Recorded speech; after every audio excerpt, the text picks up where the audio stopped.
So the first part in our integration is to export data to SVEA Finance. And our solution replicates all customer transactions, not just the open ones, to SVEA Finance from a specified date. We recommend this approach as it eliminates potential problems arising from changes in historical data. For the setup, we'll need to do some customer posting profile setups for our export. So we'll navigate here to Accounts Receivable and Customer Posting Profiles. Here we'll set up the collection letter sequence. We'll set up the collection letter codes. You'll also need to set up the interest code and the ledger posting account and the monthly interest fees that will be charged. And all of this will be added to our export and to the specific customers that you have configured this for. Now, for the export, we've decided to make a whole new data entity available. This because we want to eliminate the need for complex scripts in our export. And to populate this new data entity, you can navigate to our module, SVEA Finance. And here you can run the new batch job that we've made available, which is populate data for export. We'll set a from date. We can decide to run it in batch, set it up in recurrence to make it a recurring batch job, and then we'll click on OK. Once the batch job is finished, it can be viewed here in our module, SVEA Finance, under View Customer Transactions. Here is the populated data entity. Now, regarding strategies for export, you need to consider the amount of data that you're going to export. Microsoft has many tools available, and they're constantly releasing new ones, and we will always be able to adapt to those. However, we're not limited by those technologies, and we'll adapt to whatever technology you're using for export. In low transaction scenarios, you could also just export our data entity with Dynamics 365 data management. So I'll show you that real quick. We'll navigate to data management. We'll click on the export project. And here you can see our data entity is available for export. And you know, the data management framework in Dynamics support export both CSV files and Excel files, as you can see here. So we'll export this. We could also set up a recurring export of this data entity, but we'll just export it for now. We'll wait for this to be finished. And then we can download the file. And as you can see, here is our new data entity. Part 2 of the integration. When we transmit customer transactions to SVEA, they will in turn attach a case number to the transactions that are overdue. A great feature with our solution is that we made the case numbers available in D365 in the customer transactions view, meaning that the end user will at any time be able to find this identifier without being able to log into the SVEA portal. So let's have a look at it. We'll navigate here to Account Receivable and All Customers. Click here on Transactions, select our view, and as you can see, case numbers are now available in this view. So let's import some case number data from SVEA and see what happens. Note that I will show you now the manual process, but all of this will happen automatically once it's set up correctly. So we'll have here, navigate to Data Management Workspace, click on the SVEA Cases Import Project and click on Run Project. Here we'll upload our file.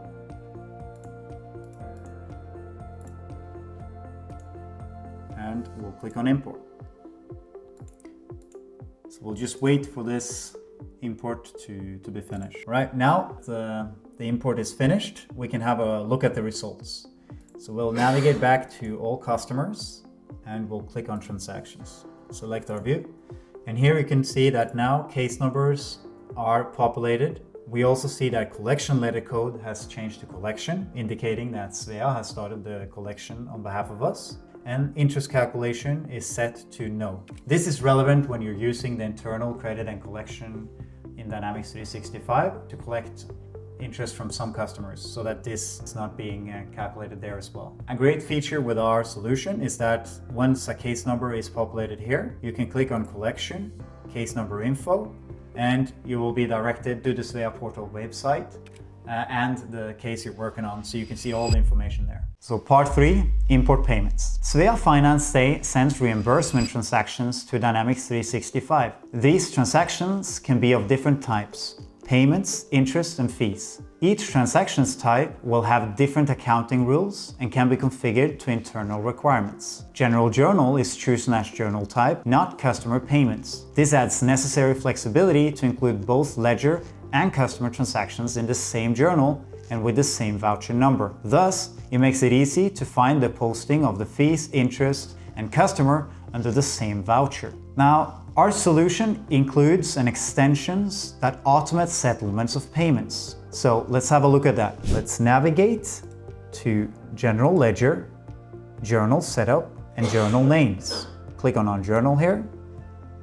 And as you can see, a new parameter is available here, which is Settle Payment ID. When that's set to yes, we will automatically settle the payment with the invoice. We also recommend that you set up an offset account and a ledger type. It could be bank, could be a ledger, and that you set number allocation at posting to yes to simplify the allocation of voucher when posting. So let's import the payment file from SVEA. Again, we'll do this manually now, but all of this will happen automatically without any human being involved. So let's go to the SVEA payment project and run that import project.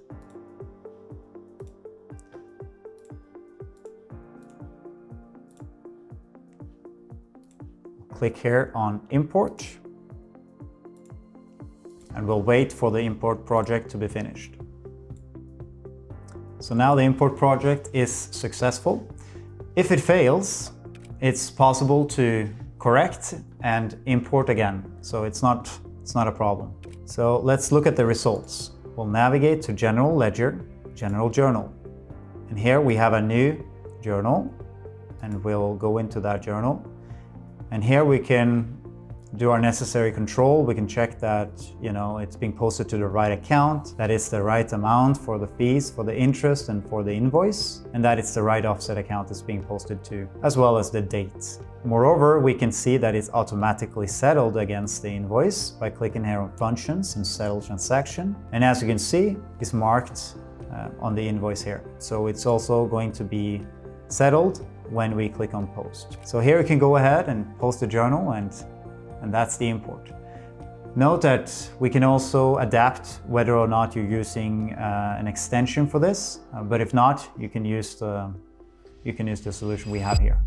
Part 4, importing credit information. One of the main advantages of outsourcing collections to SVEA Finance is that they have considerable insight into credit scores and credit history. These credit scores can be used to update credit parameters in D365 and dictate payment terms for each customer. Currently, 3 payment term scenarios are implemented: cash only, credit granted, and closed for business. Our recommended configuration looks like this. Parameters in green color are internal data and can be named independently, while gray color is set out automatically based on the account statuses and how you map it. So let's go ahead and look at the setup. For this, we'll first need to set up some reason codes. So we'll navigate to Credit and Collection, and we'll set up account statuses. We'll start with account statuses. And here you will set up account statuses accordingly, and based on internal regulations, you will set up the invoice and delivery on hold parameter that will be applied to the customer. Also, you will set up credit management reasons accordingly. Once that's done, we can run the import project. And for that, we'll use data management. We will click on our credit limit projects and we'll run that.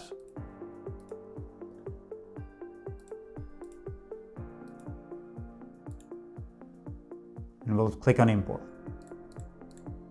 So once this is done, we'll have a look at the results. So we'll navigate to all customers, account receivable, all customers.